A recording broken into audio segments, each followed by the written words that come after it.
Bagaimana mungkin seorang pria yang lahir dari keluarga Muslim taat kemudian menjadi pengkhotbah Kristen yang fanatik justru berakhir sebagai pemimpin tertinggi pemberontakan komunis paling berdarah di Indonesia? Inilah kisah Amir Syarifuddin, pria jenius yang pernah menjabat sebagai Perdana Menteri Republik Indonesia, namun hanya dalam hitungan bulan, ia berubah menjadi buronan nomor 1 yang diburu oleh tentara yang dulu ia pimpin sendiri. Di sakunya ada Alkitab, namun di tangannya ada bendera merah PKI. Apakah dia seorang patriot yang tersesat atau pengkhianat yang paling licik? Sang Perdana Menteri yang terlibat pemberontakan PKI Madiun 1948. Ini adalah Orde Paling Baru.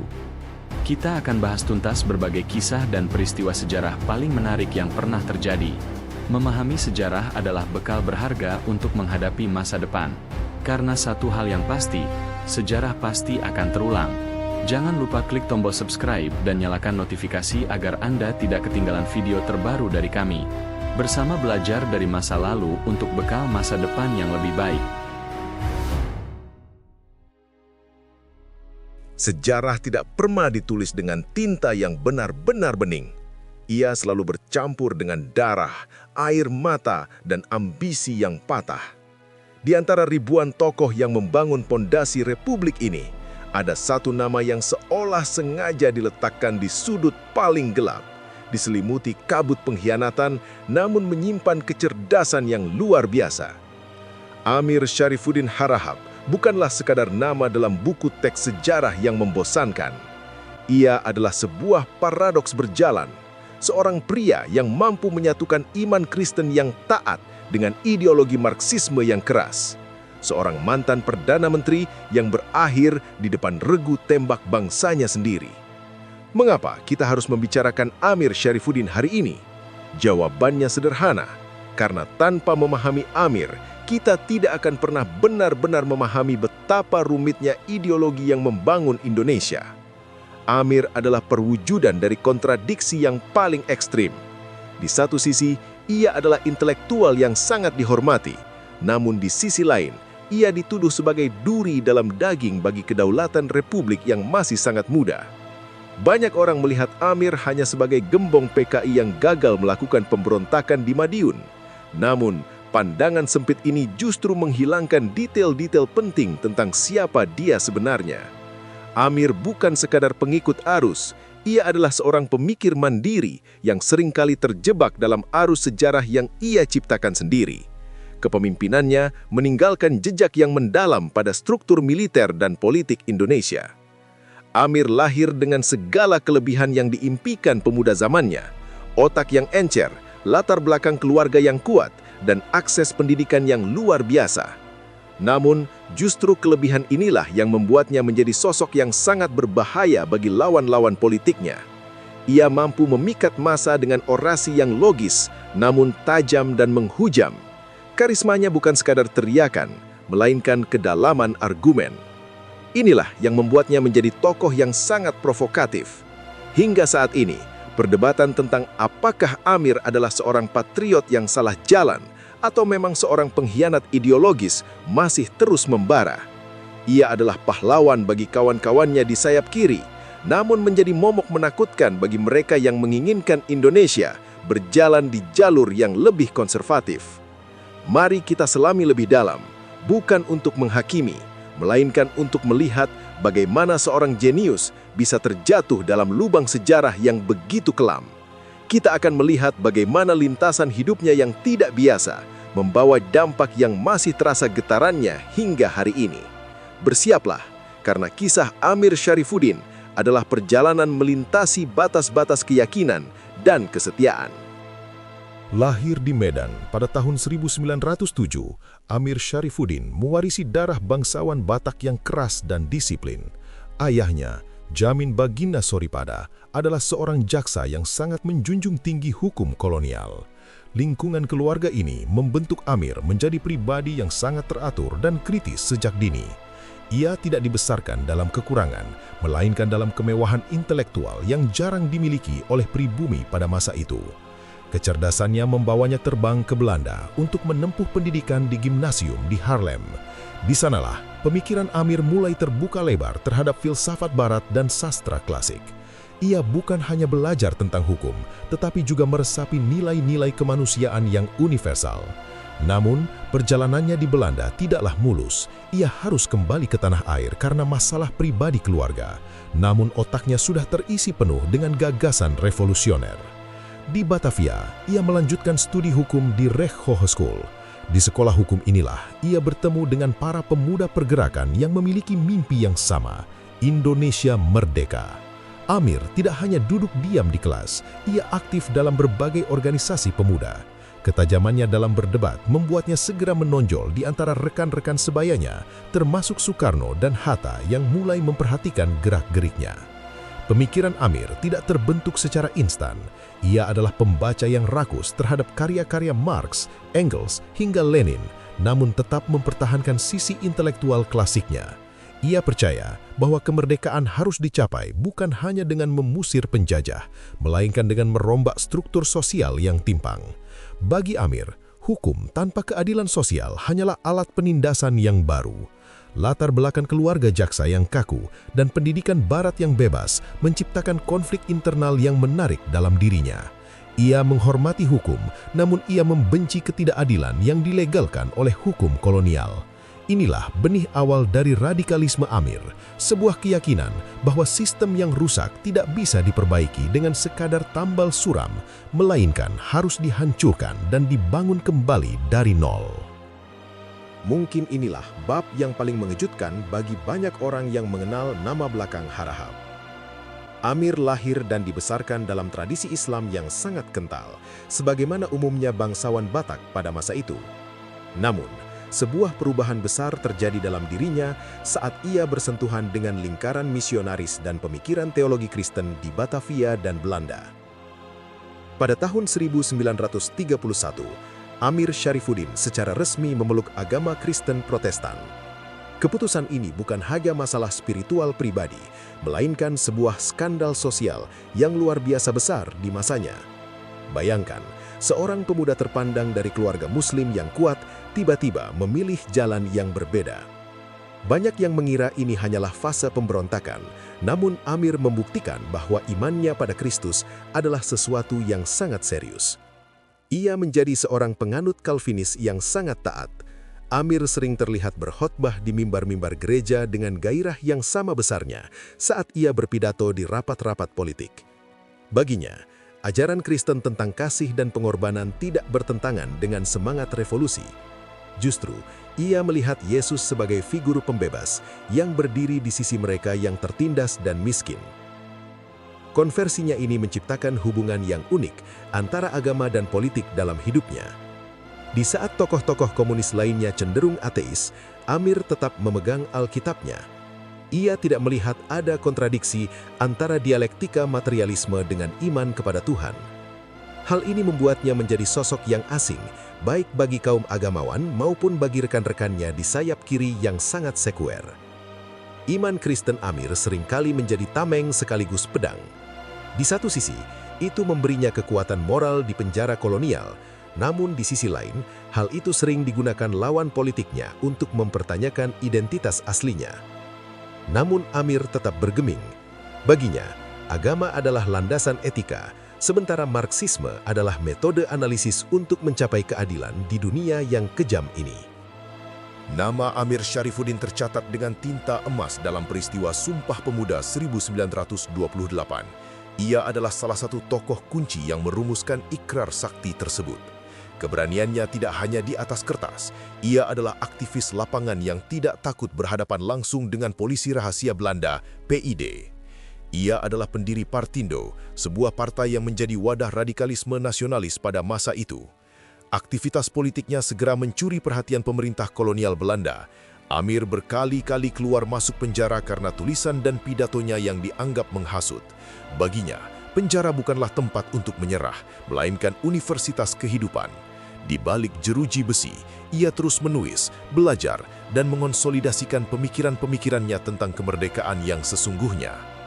Penderitaan Amir mencapai puncaknya di bawah pendudukan Jepang. Ia adalah pemimpin gerakan bawah tanah yang paling aktif menentang fasisme Jepang. Berbeda dengan tokoh lain yang memilih bekerja sama dengan Jepang, Amir memilih jalur berbahaya, sabotase dan intelijen. Akibatnya, ia ditangkap oleh Ken Peitai, polisi militer Jepang yang terkenal sangat kejam dan tidak mengenal ampun. Di dalam sel Jepang, Amir mengalami siksaan yang luar biasa hebat. Ia dipukuli, digantung, dan hampir saja dieksekusi mati. Hanya campur tangan dari Soekarno dan Hatta yang memohon kepada pihak Jepanglah yang menyelamatkan nyawanya. Luka fisik akibat siksaan Ken Peitai ini membekas selamanya pada tubuh Amir, menjadikannya simbol pengorbanan yang nyata bagi kemerdekaan Indonesia. Namun pengalaman di bawah tanah dan di penjara ini juga semakin memperkuat kecenderungannya ke arah kiri. Ia melihat bahwa hanya organisasi yang disiplin dan radikal yang mampu bertahan melawan fasisme. Inilah masa di mana jaringan sel-sel kiri yang ia bangun mulai menggurita di seluruh Jawa. Amir bukan lagi sekedar aktivis, ia telah menjadi arsitek bayangan bagi revolusi Indonesia. Setelah proklamasi kemerdekaan, Amir Syarifuddin langsung menempati posisi-posisi strategis dalam pemerintahan. Ia adalah sosok yang cerdas dalam urusan militer dan pertahanan, meski ia sendiri tidak memiliki latar belakang tentara profesional. Puncaknya terjadi pada Juli 1947, ketika ia ditunjuk sebagai Perdana Menteri sekaligus Menteri Pertahanan Republik Indonesia. Sebagai Perdana Menteri, Amir memegang kendali penuh atas kebijakan negara di masa yang sangat genting. Ia harus menghadapi agresi militer Belanda sambil tetap menjaga stabilitas di dalam negeri. Salah satu langkahnya yang paling fenomenal adalah pembentukan Pendidikan Politik Tentara atau PEPOLIT. Melalui lembaga ini, Amir ingin memastikan bahwa militer Indonesia bukan hanya pandai menembak, tapi juga paham ideologi politik kiri. Langkah ini tentu saja menimbulkan gesekan hebat dengan para perwira profesional di TNI yang tidak ingin tentara dipolitisasi. Namun, Amir sangat berkuasa. Ia memiliki dukungan dari massa rakyat dan organisasi-organisasi pemuda yang berafiliasi ke kiri. Ia adalah diplomat yang ulung sekaligus organisator yang tangguh, yang mampu membuat pemerintahannya tetap berjalan di tengah blokade ekonomi yang mencekik. Di bawah kepemimpinannya, sayap kiri dalam pemerintahan Indonesia mencapai puncak kejayaannya. Ia sangat dekat dengan Uni Soviet secara ideologis, meskipun secara formal tetap menjaga hubungan dengan negara-negara barat demi pengakuan kedaulatan. Amir seolah sedang menari di atas tali yang sangat tipis, mencoba menyeimbangkan kepentingan nasional dengan ambisi ideologis pribadinya. Namun, kekuasaan yang absolut seringkali membuat seseorang kehilangan pijakan. Amir mulai merasa bahwa ia bisa memaksakan kehendak politiknya melalui jalur diplomasi yang beresiko. Ia terlalu percaya diri bahwa kecerdasannya bisa mengalahkan kelicikan diplomatik Belanda dan tekanan dari dunia internasional. Keyakinan inilah yang nantinya akan menjadi awal dari kehancuran karir politiknya yang cemerlang. Momen paling kontroversial dalam karir pemerintahan Amir adalah penandatanganan Perjanjian Renville. Perjanjian ini dilakukan di atas kapal perang Amerika Serikat sebagai upaya untuk menghentikan pertempuran dengan Belanda. Namun, hasil perjanjian tersebut sangat merugikan Indonesia. Wilayah kedaulatan Republik menyusut drastis, hanya menyisakan sebagian kecil wilayah di Jawa dan Sumatera. Sebagai pimpinan delegasi, Amir dituduh telah menjual negara demi gencatan senjata yang rapuh. Rakyat merasa dikhianati. Tentara-tentara yang sudah berjuang mati-matian di garis depan merasa kerja keras mereka sia-sia karena tanda tangan Amir di atas meja diplomasi. Gelombang protes meledak di mana-mana, meruntuhkan legitimasi kabinet yang ia pimpin. Oposisi politik, terutama dari kalangan Masyumi dan PNI, menggunakan momentum ini untuk menjatuhkan Amir. Mereka menuding Amir terlalu lemah dan hanya mementingkan posisi politiknya sendiri. Tekanan yang begitu besar memaksa Amir untuk mengembalikan mandatnya kepada Presiden Soekarno pada Januari 1948. Pria yang tadinya berada di puncak kekuasaan kini tersingkir ke pinggiran. Kejatuhan ini meninggalkan luka yang sangat dalam di hati Amir. Ia merasa bahwa ia telah dikorbankan oleh elit politik lainnya untuk menanggung beban kesalahan yang sebenarnya adalah tanggung jawab kolektif. Dari sinilah Amir mulai beralih kembali ke cara-cara ekstraparlementer. Ia tidak lagi percaya pada diplomasi yang kompromistis dan mulai mempersiapkan perlawanan dari luar sistem. Ia kemudian membentuk Front Demokrasi Rakyat atau FDR sebagai wadah oposisi terhadap kabinet Hatta yang menggantikannya. FDR menjadi tempat berkumpulnya semua faksi kiri yang kecewa. Inilah titik balik di mana Amir Syarifuddin yang dulu merupakan seorang negarawan mulai berubah kembali menjadi seorang revolusioner jalanan yang penuh amarah dan dendam terhadap mereka yang dianggapnya sebagai pengkhianat revolusi. Agustus 1948, sebuah peristiwa mengejutkan terjadi. Musso, tokoh legendaris PKI yang telah puluhan tahun berada di Moskow, secara diam-diam kembali ke Indonesia. Kembalinya Musso memberikan energi baru yang sangat radikal bagi gerakan kiri di tanah air. Musso membawa doktrin jalan baru yang menuntut agar semua kekuatan kiri melebur dalam satu wadah di bawah komando Partai Komunis Indonesia. Amir Syarifuddin yang saat itu sedang dalam kondisi frustrasi politik menyambut Musso dengan tangan terbuka. Dalam sebuah pertemuan yang menghebohkan, Amir secara terbuka mengakui di depan publik bahwa ia telah menjadi anggota PKI secara rahasia sejak tahun 1935. Pengakuan ini meruntuhkan citra Amir sebagai seorang nasionalis moderat dan menegaskan bahwa ia adalah bagian dari agenda komunisme internasional. Persatuan antara Amir dan Musso menciptakan poros yang sangat kuat, namun juga sangat menakutkan bagi pemerintah pusat di Yogyakarta. Amir membawa dukungan dari unit-unit militer yang pernah ia bina di Pepolit, sementara Musso membawa wibawa ideologis dari Moskow. Mereka mulai melakukan agitasi di daerah-daerah, menghasut rakyat untuk menolak kebijakan pemerintah Hatta yang dianggap pro-Barat. Ketegangan antara pemerintah pusat dan faksi FDR PKI meningkat drastis. Musso dan Amir melakukan safari politik ke berbagai kota di Jawa, menyuarakan revolusi total. Mereka tidak lagi berbicara tentang kedaulatan nasional semata, tetapi tentang pendirian sebuah Republik Soviet di tanah Indonesia.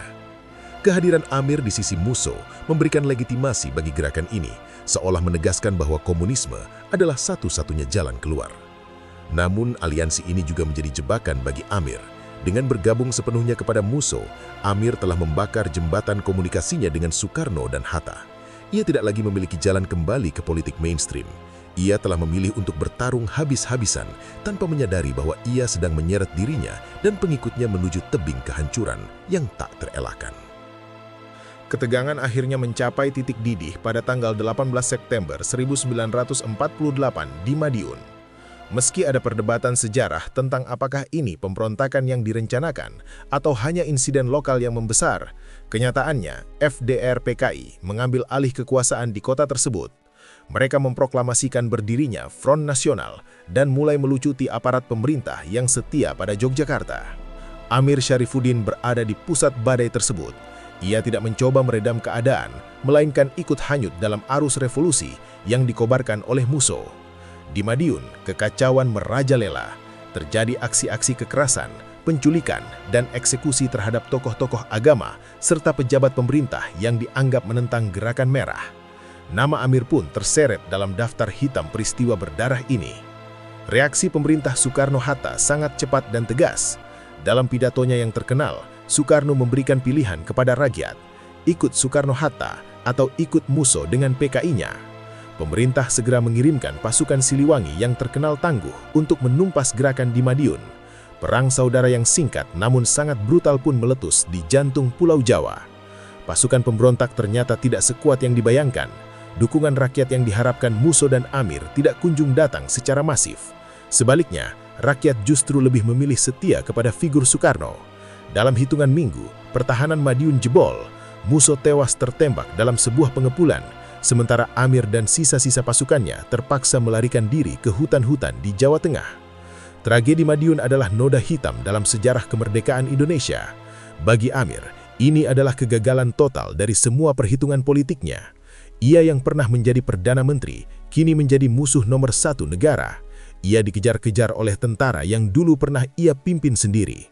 Dalam pelariannya, Amir harus menghadapi kenyataan pahit bahwa ambisi revolusionernya telah hancur berkeping-keping. Bulan-bulan terakhir kehidupan Amir Syarifuddin adalah kisah tentang penderitaan dan kesunyian.